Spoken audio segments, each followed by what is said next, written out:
та бүхэн амгалан айлтгая. Би сэтгүүлч Бадарчин Жаруулмаа. Энэ өдөр та бүхэнтэй уулзуулж студид ярилцахаар улсын хурлын гишүүн Тэмүүжнийг урьсан байгаа. Урилгыг хүлээж авч хүрэлцэн ирсэн танд их баярлалаа.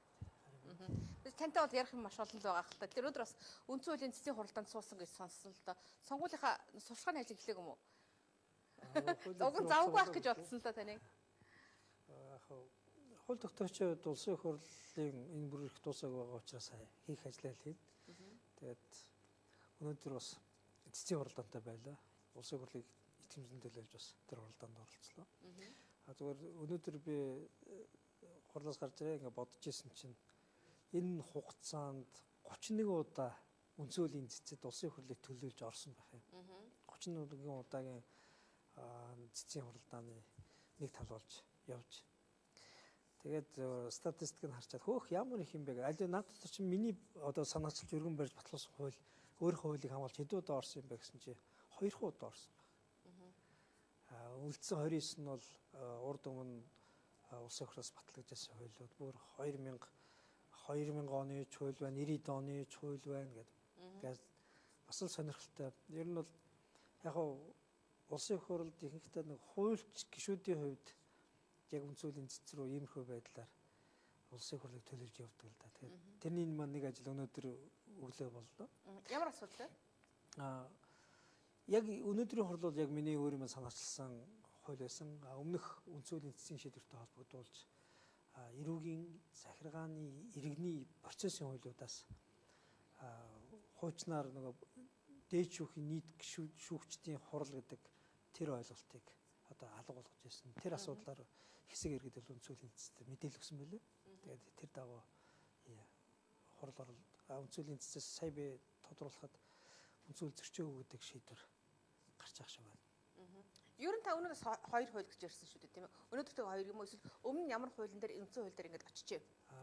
Өмнө нь нэг шүүгэн шийдвэр гүйцэтгэх хуулийн дээр эдийн засгийн эрчимжүүлэлттэй холбоотой нэг бодлого өрөө шүүгэн шийдвэр гүйцэтгэх хуулийн дээр нэг зохицуулт байсан. Тэр зохицуулт нь ямар зохицуулт вэ гэхээр шүүгэн шийдвэр гүйцэтгэгчийн буруутай үйл ажиллагаа байгаа бол хууль зүйн үйл ажиллагаа бол тэрийг шүүхдэг нэгэд шүүхдөхөөрөө анхан давзаалах хяналтын шат гэдэг дахиад 3 шатны шүүхээр яваад өгдөг байсан. Тэгээд уул нь бол дэлхийн улс орнуудад ийм тохиолдол байх ёсгүй. Шүүгэн шийдвэр нэг гарсан бол хэрэгжих ёстой болохоос биш хэрэгжилтэн дээрээ дахиад 3 шатны шүүхээр явна гэдэг чинь цаг хугацаа зарлаад анхны шийдвэр гаргахын тулд одоо аягүй 3 жил болж байгаа шүү дээ. Гэтэл дахиад шүүгэн шийдвэр дээр 3 жил гэх юм бол 6 жилийн хугацаа гэдэг бол иргэний шүүгэн шийдвэр гүйцэтгэлийн хувьд бол энэ өөрөө 6 жилээр бизнес нь хаагдан 6 жилээр одоо хүмүүсийн хувьд бол эд хөрөнгө оруулалт маш олон юм алга болно л доо. Тийм учраас эдийн засгийг эрчимжүүлэх гэж бол аль болох үр ашигтай маргаан шийдвэрлэх тогтолцоо байх хэрэгтэй гэдэг үднээсээ тийм заалт орсон байсан. Тэрийг үндсэн хуулийн цэцээр бас иргэд одоо шүүх хандах эрхийг хязгаарлаж байна гэдэг нэг давзаалдах эрхийг хязгаарлаа гэдэг 2. Дээр нь анхан болон давзаалдах шатны шүүхийн шийдвэр дээд шүүхийн хяналтаас гадуур байж болохгүй гэдэг ийм заалтуудтай үндэслээд явсан. Тэгээд тэр бол яхаарахгүй яг энэ үгээс харах юм бол үндсэн хууль зөрчсөн боловч нөгөө талдаа яагаад манай шүүгч нар бусад улс орных шиг шийдвэрээ гаргачаад энэ шийдвэрийг хэрхэн яаж биелүүлэх вэ гэдэг тэр шийдвэр биелүүлэх арга заадгүй юм бэ. Тэр арга заагаагүйс чинь болоод үндсэн маргаан нь яваад уссан чинь арган дээр нь дахин маргалдаад ингээд зөөр явчихдаг. Бусад улс орнууд бол яг нэг шийдвэр дотор л за энэ хүнээс тэдэн төгрөгийг энэ хүнд гаргуулж өгөхдөө ийм хөрөнгийг нь борлуулах замаар эндээс нь олгож өг ийм хугацаатаагаар одоо сайн дураар биелүүлэх хэрхийг нээж өг сайн дураар биелүүлэхгүй бол ингэж албадаж хэрэгжүүлнэ гэд зарч байгаа байхгүй. Тэгэхээр тэр шүүхийн нэг шийдвэр дээр байгаа учраас иргэн бол нөгөө шүүхэд гомдол гаргах те давзаалах эрхээ тэр үндсэн маргаантай зөв хэрэгжүүлж байгаа. Гэтэл манайх болохоор ингээд салцгаар 2 тусдаа маргаан яваад ирэхээр 2 тусдаа хэрүүл болоод тэгээд ер нь бол тэр иргэний маргаанаас болоод 6 жилээр ингээд цаг хугацаа алддаг тохиолдол байна л та. Тэгээ энийг засах гэж оролцсон нэг зохицуулт үндсэн хуулийн дээр жомжсэн. Тэгээд тэрний дараагаар одоо иргэний хууль болон ингээд бусад хуулиуд дээр шүүгч шийдвэртэй энэ шийдвэрийг биелүүлэх үндэслэл энэ шийдвэрийг яаж биелүүлэх вэ арга цаг хугацаа бүх юмыг тодорхой бичжээ гэдэг ийм шаардлага процесс хуулиудаар оруулж өглөө л дээ сая бол. Яг тэр жишээ болоод манайханд байгаа мэн л нэг хүн над дээр ирээд уулзч зөөр хэлэх юм бол байрын дүүн одоо хуурамч гарын үсгийн дуурайлт зугаад байрын барьцаан тавиад банкнаас зээл авцсан. Гэтэл тэр одоо гэрээ нь хуурамч байна гэдэг үднээсээ шүүх нь банкыг буруутгаад байрыг нөгөө гэсэн гэтэл байрынхны ордерыг тэр банк өгөхгүй л байгаа байхгүй. Тэгэхээр одоо шийдэгдэх болсон гэсэн үг үү тийм ээ? Үнэхээр ингээд шүүхс шийдвэр гарч байгаа бол тэр шийдвэр хэрхэн яаж биелүүлэх вэ гэдэг нь шүүгчийн өөрийнх нь нөгөө шүүх хуралдааны явцад олж харсан. Хилцүүлэг хийх явцад шүүхт одоо хуралдаанд бэлдэж явах явцдаа ямар юмыг хаана бичих баримт нь байгаа юм, тэрийг нь яаж гаргуулж авах юм, байр эсвэл эд хөрөнгө байгуул тэрийг нь яаж битгэх шүүгчийн үүрэг болсон байна тийм үү? Шүүгчийн үүрэг багхгүй юу. Гэтэл шүүгч бол зүгээр алга тогшоол шийдвэр би гаргаа тэр шийдвэрийн дараа биелүү биелэхгүй нөө тэр бол над хамаагүй энэ бол шийдвэр гүйцэтгэх байгууллагын л одоо хийх ажил гэж бодох юм бол эн чинь шүүхийн нэр хүнд өөрөө унана. Хизээч биелэгдэхгүй шийдвэрийг тэгж хэрүүл ам гаргаж те болж цаг хугацаа зарж мөнгө төгрөг зарж шүүхэр шийдвэр гаргуулах хэрэг байхгүй шүү дээ. Тийм учраас яг түрүүчийн тэр зохицуулт бол ийм утгатай байсан. Үндсэн хуулийн цэцтэй холбоотой улсын хурлын одоо хоорондох үйл ойлголцдог нэг тийм зүйл болсон. Амар санаа даргаыг тийм ээ. Тэгээд чөлөөлсөн шүү дээ. Одоо ер нь үндсэн хуулийн асуудлыг цэцгийн асуудлыг ер нь яаж шийдвэрлэх вэ?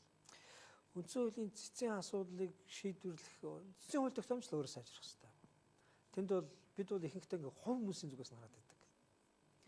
Гэтэл үндсэн хуулийн цэцж байна уу, улсын их хурлч гэж байна уу, энэ хичнээн муу хүн очсон ч тэр муу хүний муу ааш аяг одоо нийгмийн ачаа болдоггүй байх хэрэгтэй байхгүй. Тэр чинь өөрөө тогтолцооны тухай яриа шүү дээ. Тийм учраас хууль тогтоомжийг босруулах хэрэгтэй. Би дахин байнг хэлдэг. Институт хоорондоо маргаж болно, хувь хүмүүс хоорондоо маргаж болно. Гэхдээ ийм зүйл дахиад гарахгүй байхын тулд юу шийдэх хэрэгтэй вэ? Хуулиар боловсронгуйлгоо. Хуулийг дахин одоо судалгаатай, тооцоотой, үндсэлтэйгээр эргэн харж шийдвэрээ гаргаад. Тэгснээс хүний солио өөрийнхөө үнийг тавина гэдэг бодлоор асуудлыг шийдэх гэж оролдох юм бол асуудал шийдэгдэхгүй. Зүгээр тэр үедээ болгодоод өнгөрчин. Дараа нь дахиад хүмүүсийн зөрчил гаргаад дахиад энэ маргаан хэрүүл тэмцэл яг үргэлжилсээр л байна шүү дээ.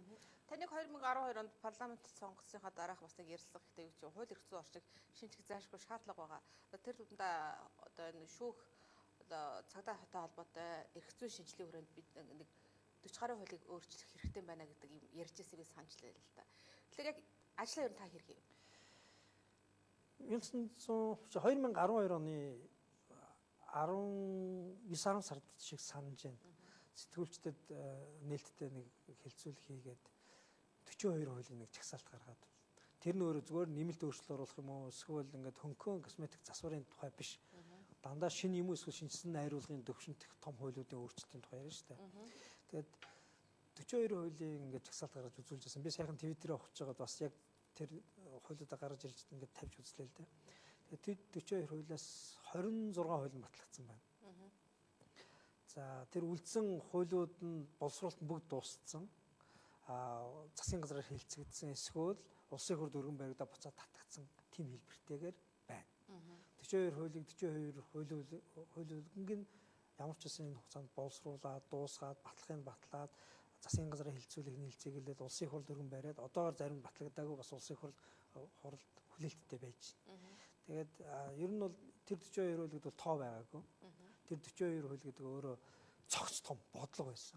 Үнэхээр энэ хуулийн салбарт ингээд томоохон өөрчлөлт хийх хэрэгцээ байна гэдэг. Хэрэгцээгийн тухайд би ингээд 5 одоо хүчин зүйлээр ингээд тооцож ингээд гаргаж ижсэн. Ямар нэгэн хуулийг зүгээр л хэн нэгэн өглөө босч ирээд зүйлж босч штэ би ингэж өөрчлөе гэж бодож болохгүй штэ. Энэ бол үндсэндээ зүгээр ингээд эргээ харахад статистик тоог ингээд харахад 16 жилийн судалгаанууд байлаа. 2000 оноос л эхэлсэн 2002 оны том бас хуулийн салбарт өөрчлөлт орсон шүү дээ. Тэр өөрчлөлтийн үр дүнгээс үнэлэл ингээл эхэлсэн судалгаанууд байгаа 16 жил. Энэ хуулиудыг боловсруулах үйл явц ингээд ер нь бол ингээд харсан чинь 6-аас 2 жил үргэлжилсэн байлаа. Хуулиуд нь янз бүр. Өргөн бариад хилцүүлээд олон нийтээр ингээд явхад ер нь бол дунджаар 4-өөс тэ 2-оос 4 жил зарсан байлаа. Зарим хуулиуд 4 жил зар. Нэг хууль нь зарим хууль нь 4 жил байна, зарим хууль нь 2 жил байна гэх мэт ингээд. Тэгээд сонирхоод бас энэ хуулиудтай холбоотойгоор ингээд хилцүүлгийн хүрээнд юу өртөж орсон юм бол гэж харсан чинь 160 орчим байгууллага энэ хуулиудын хүрээнд гэж хилцүүлэг рүү татаа орсон байна. Шүүх, прокурор, цагдаа, үнцүүлийн зэсэг гэдгээс хавуулаад гэл. Хувийн хүмүүсээр нь тоосон чинь 3000 орчим хүн энэ хилцүүлэг дотор оролцож санаа бодлоо илэрхийлж, жирийн иргэнээс одоо ерөнхийлөгч хүртлээ ингээд ийм олон хүний оролцоо явсан байгаа байхгүй. Тэгээс давцсан тоогоор зүгээр манайхан сая статистик саналыг гаргаж үзсэн чинь 12,000 орчим санал энэ хуулиуд дээр ингээд зөвхөн одоо эрүүгийн хуулийн дээр л ихтэл 2,000 санал, 3,000 санал орж ирж байгаа байхгүй. Захиргааны ерөнхий хуулийн дээр ихтэл гээл том хуулиудыг дагаад ингээд саналуудын тэгээ давцсан байдлаар ингээд харахад бол Тэгээд ингээ харахаар бол их нүсэр ажил болсон байна. Яг ингээд таны ярьж байгаагаа сонсох юм бол үүд чинь одоо тэр 12,000 санал иргэнээс ерөнхийлөгч хүртэл саналаа ирэхсэн гэдэг юм уу. Тэр зөвхөн ганц тэмүүлж хийгээд байгаа ш цаана баг ажиллаад байна л да. Тэгэхээр эдгээр зүгээр гэдэг ажилуулаад байх ш энд бас нэг ийм институт байх ёстой л гэж ярьдаг шүү дээ. Тэгэхээр тийм одоо хуулийн хүрээний хууль эрх зүйн орчныг шинжлэх энэ хуулийн тийм институт байна уу? Яг одоо бол нөгөө институцуудын хоорондын хамтын ажиллагаа жоохон учир дутагдaltaй тохиолдлын байдлаар одоо жишээ нь Монгол Улсын их сургууль байж байна тийм хууль зүйн үндэсний хүрээлэн байж байна шинжилгээний академи байж байна хууль сахиулах их сургууль байж байна гэдэг одоо тогтмол шинжилгээний судалгаа хийж байгаа ийм байгууллагууд байж штэ. Тэгээ би өөрөө яг нөгөө их сургуулиас гаралтай үүсэлтэй учраас тэгсэн байж магадгүй энэ байгууллагуудыг энэ хууль боловсруулах үйл ажиллагаанд нэлээд идэвхтэйгээр татвар оролцуулсан байна. Дээр нь маш идэвхтэй иргэний нийгмийн байгууллагууд бас орсон. Жишээ нь гэр бүлийн хүчирхийллийн тухай хуулийг боловсруулахад яг гэр бүлийн хүчирхийллийн талаар 20 хэдэн жилийн туршлага хуримтлуулсан иргэний нийгмийн байгууллага хамгийн гол одоо мөсийг нь хаагалж түвч болж явж штэ. Ингээ харахаар манад бол институцууд бол байна. Зарим нь улсаас санхүүж байна, зарим нь хуваарь өөрсдийн санаагаар явж байна. Энэ бүгдийг доктортойгоор яг ийм бодлого боловсруулах хөгжил рүү одоо аваачих зохион байгуулалтанд оруулах нь бол хомс байна. Одоо тохиолдлын байдлаар чинь 12-оос 16 он гэхэд бол одоо би өөрөө нэг их сургуулийн багшдаг, миний найз нөхдүүд тэнд байдаг.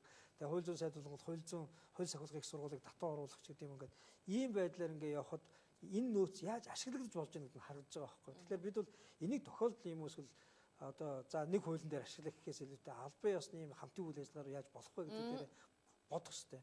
Энэ бол үндсэндээ мэдлэгийн зах зээлээс хамгийн охийг нь авч шийдвэр гаргалт руу шийдвэр гаргалтын ширээ рүү авчиж тавина гэсэн үг шүү дээ.